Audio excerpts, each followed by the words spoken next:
സങ്കീർത്തനങ്ങൾ അദ്ധ്യായം 42. ദൈവത്തിനു വേണ്ടി ദാഹിക്കുന്നു. നീർച്ചാൽ തേടുന്ന മാൻപേടയെ പോലെ ദൈവമേ, എൻ്റെ ഹൃദയം അങ്ങയെ തേടുന്നു. എൻ്റെ ഹൃദയം ദൈവത്തിനായി ദാഹിക്കുന്നു, ജീവിക്കുന്ന ദൈവത്തിനു വേണ്ടി തന്നെ. എപ്പോഴാണ് എനിക്ക് ദൈവസന്നിധിയിലെത്തി അവിടുത്തെ കാണാൻ കഴിയുക? രാപ്പകൽ കണ്ണീർ എൻ്റെ ഭക്ഷണമായി.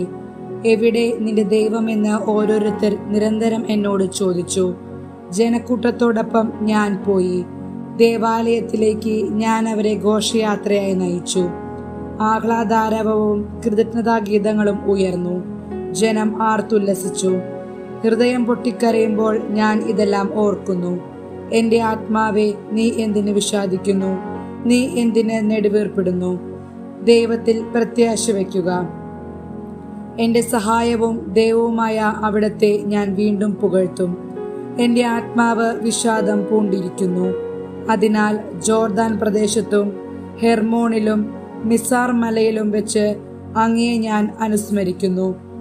അങ്ങയുടെ വെള്ളച്ചാട്ടങ്ങളുടെ ഇരമ്പൽ കൊണ്ട് ആഴം ആഴത്തെ വിളിക്കുന്നു. അങ്ങയുടെ തിരമാലകളും ഓളങ്ങളും എൻ്റെ മീതെ കടന്നുപോകുന്നു. കർത്താവ് പകൽ സമയത്ത് തൻ്റെ കാരുണ്യം വർഷിക്കുന്നു. രാത്രികാലത്ത് അവിടത്തേക്ക് ഞാൻ ഗാനം ആലപിക്കും. എൻ്റെ ജീവന്റെ ദൈവത്തോടുള്ള പ്രാർത്ഥന തന്നെ. അവിടുന്ന് എന്നെ മറന്നതെന്തുകൊണ്ട്? ശത്രുവിൻ്റെ പീഡനം മൂലം എനിക്ക് വിലപിക്കേണ്ടി വന്നതെന്തുകൊണ്ട് എന്ന് എൻ്റെ രക്ഷാശിലയായ ദൈവത്തോട് ഞാൻ ചോദിക്കും. നിന്റെ ദൈവം എവിടെയെന്ന് ശത്രുക്കൾ എന്നോട് ചോദിക്കുന്നു. മാരകമായ മുറിവ് പോലെ ആ നിന്ദനം ഞാൻ ഏൽക്കുന്നു. എൻ്റെ ആത്മാവെ, നീ എന്തിന് വിഷാദിക്കുന്നു? നീ എന്തിന് നെടുവീർപ്പിടുന്നു? ദൈവത്തിൽ പ്രത്യാശ വയ്ക്കുക. എൻ്റെ സഹായവും ദൈവവുമായ അവിടത്തെ ഞാൻ വീണ്ടും പുകഴ്ത്തും. അദ്ധ്യായം 43. വെളിച്ചമേ, നയിച്ചാലും. ദൈവമേ, എനിക്ക് നീതി നടത്തി തരണമേ. അധർമ്മികൾക്കെതിരെ എനിക്ക് വേണ്ടി വാദിക്കണമേ. വഞ്ചകരും നീതിരഹിതരുമായവരിൽ നിന്ന് എന്നെ മോചിപ്പിക്കണമേ. ദൈവമേ, ഞാൻ അഭയം തേടിയിരിക്കുന്നത് അങ്ങയിലാണല്ലോ. അങ്ങ് എന്നെ പുറന്തള്ളിയതെന്തുകൊണ്ട്? ശത്രുവിൻ്റെ പീഡനം മൂലം എനിക്ക് വിലപിക്കേണ്ടി വന്നത് എന്തുകൊണ്ട്? അങ്ങയുടെ പ്രകാശവും സത്യവും അയക്കണമേ. അവ എന്നെ നയിക്കട്ടെ. അവിടുത്തെ വിശുദ്ധഗിരിയിലേക്കും നിവാസത്തിലേക്കും അവ എന്നെ നയിക്കട്ടെ. അപ്പോൾ ഞാൻ ദൈവത്തിൻ്റെ ബലിപീഠത്തിങ്കലേക്ക് ചെല്ലും, എൻ്റെ പരമാനന്ദമായ ദൈവത്തിങ്കലേക്ക് തന്നെ. ദൈവമേ, എൻ്റെ ദൈവമേ, കിന്നരം കൊണ്ട് അങ്ങയെ ഞാൻ സ്തുതിക്കും. എൻ്റെ ആത്മാവെ, നീ എന്തിന് വിഷാദിക്കുന്നു? നീ എന്തിന് നെടുവീർപ്പിടുന്നു? ദൈവത്തിൽ പ്രത്യാശ വയ്ക്കുക. എൻ്റെ സഹായവും ദൈവവുമായ അവിടത്തെ ഞാൻ വീണ്ടും പുകഴ്ത്തും. അദ്ധ്യായം 44. പരാജിത ജനതയുടെ വിലാപം. ദൈവമേ, പൂർവകാലങ്ങളിൽ ഞങ്ങളുടെ പിതാക്കന്മാർക്കു വേണ്ടി അങ്ങ് ചെയ്ത പ്രവർത്തികൾ അവർ ഞങ്ങൾക്ക് വിവരിച്ചു തന്നിട്ടുണ്ട്. അത് ഞങ്ങൾ കേട്ടിട്ടുമുണ്ട്. അവരെ നട്ടുപിടിപ്പിക്കാൻ അവിടുന്ന് സ്വന്തം കരത്താൽ ജനതകളെ പുറത്താക്കി. അവർക്ക് ഇടം നൽകാൻ അവിടുന്ന് രാജ്യങ്ങളെ പീഡിപ്പിച്ചു.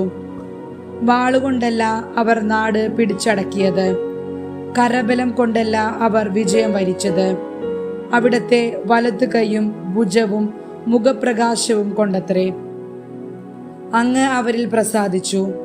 അവിടുന്നാണ് എൻ്റെ രാജാവും ദൈവവും. അവിടുന്നാണ് യാക്കോബിന് വിജയങ്ങൾ നൽകുന്നത്. അങ്ങയുടെ സഹായത്താൽ ശത്രുക്കളെ ഞങ്ങൾ തള്ളി വീഴ്ത്തുന്നു. ഞങ്ങളെ ആക്രമിക്കുന്നവരെ ഞങ്ങൾ അങ്ങയുടെ നാമം വിളിച്ച് ചവിട്ടി മെതിക്കുന്നു. വില്ലിലല്ല ഞാൻ ശരണം വച്ചത്, വാളിന് എന്നെ രക്ഷിക്കാൻ കഴിയുകയുമില്ല. എന്നാൽ അവിടുന്ന് ഞങ്ങളെ ശത്രുക്കളിൽ നിന്ന് രക്ഷിച്ചു.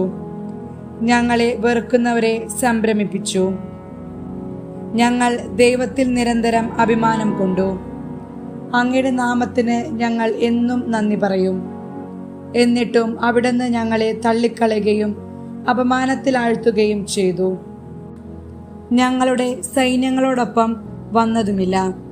ശത്രുവിൻ്റെ മുൻപിൽ തോറ്റോടാൻ അവിടുന്ന് ഞങ്ങൾക്കിടവരുത്തി. അവർ ഞങ്ങളെ കൊള്ളയടിച്ചു. അവിടുന്ന് ഞങ്ങളെ കൊല്ലാനുള്ള ആടുകളെ പോലെയാക്കി. ജനതകളുടെ ഇടയിൽ ഞങ്ങളെ ചിതറിച്ചു. അവിടുന്ന് സ്വന്തം ജനത്തെ തുച്ഛവിലയ്ക്ക് വിറ്റു. അവിടുന്ന് അവർക്ക് വില കൽപ്പിച്ചില്ല. അവിടുന്ന് ഞങ്ങളെ അയൽക്കാർക്ക് അപമാനപാത്രവും ചുറ്റുമുള്ളവർക്ക് നിന്ദാവിഷയവും പരിഹാസപാത്രവുമാക്കി. അവിടുന്ന് ഞങ്ങളെ ജനതകൾക്കിടയിൽ പഴമൊഴിയാക്കി. രാജ്യങ്ങൾക്കിടയിൽ ഞങ്ങൾ അവഹേളിതരായി. ദിവസം മുഴുവൻ എൻ്റെ അപമാനം എൻ്റെ മുൻപിലുണ്ട്. ലജ്ജ എൻ്റെ മുഖത്തെ ആവരണം ചെയ്യുന്നു. നിന്ദകരുടെയും ദൂഷകരുടെയും വാക്കുകൾ കൊണ്ടും ശത്രുവിൻ്റെയും പ്രതികാരേച്ഛുവിൻ്റെയും ദർശനം കൊണ്ടും തന്നെ ഞങ്ങൾ അങ്ങയെ മറന്നില്ല. അങ്ങയുടെ ഉടമ്പടിയോട് അവിശ്വസ്തത കാണിച്ചില്ല. എന്നിട്ടും ഇത് ഞങ്ങൾക്ക് സംഭവിച്ചു. ഞങ്ങളുടെ ഹൃദയം പിന്തിരികയോ ഞങ്ങളുടെ കാലടികൾ അങ്ങയുടെ വഴി വിട്ടുമാറുകയോ ചെയ്തില്ല. എന്നിട്ടും അവിടുന്ന് ഞങ്ങളെ കുറുനരികളുടെ സങ്കേതത്തിൽ ചിതറിക്കുകയും കൂരിരുട്ടുകൊണ്ട് ഞങ്ങളെ മൂടുകയും ചെയ്തു. ഞങ്ങൾ ഞങ്ങളുടെ ദൈവത്തിന്റെ നാമത്തെ മറക്കുകയോ അന്യദേവന്റെ മുൻപിൽ കൈകൾ വിരിച്ചു നിൽക്കുകയോ ചെയ്തിരുന്നെങ്കിൽ അത് ദൈവത്തിന്റെ കണ്ണിൽ പെടാതിരിക്കുമോ? ഹൃദയരഹസ്യങ്ങൾ അവിടത്തേക്ക് അറിയാമല്ലോ. ഞങ്ങൾ അങ്ങയെ പ്രതി എല്ലായ്പ്പോഴും വധിക്കപ്പെടുന്നു. അറക്കാനുള്ള ആടുകളായി ഞങ്ങൾ കരുതപ്പെടുന്നു. കർത്താവെ, ഉണർന്നെഴുന്നേൽക്കണമേ. അവിടുന്ന് ഉറങ്ങുന്നതെന്ത്? ഉണരണമേ. എന്നേക്കുമായി ഞങ്ങളെ തള്ളിക്കളയരുതേ. അവിടുന്ന് മുഖം മറയ്ക്കുന്നതെന്ത്? ഞങ്ങളേൽക്കുന്ന പീഡനങ്ങളും മർദ്ദനങ്ങളും അവിടുന്ന് മറക്കുന്നതെന്ത്? ഞങ്ങൾ പൂഴിയോളം താണിരിക്കുന്നു. ഞങ്ങളുടെ ശരീരം നിലം പറ്റിയിരിക്കുന്നു. ഉണർന്ന് ഞങ്ങളുടെ സഹായത്തിന് വരണമേ. അവിടുത്തെ കാരുണ്യത്തെ പ്രതി ഞങ്ങളെ മോചിപ്പിക്കണമേ.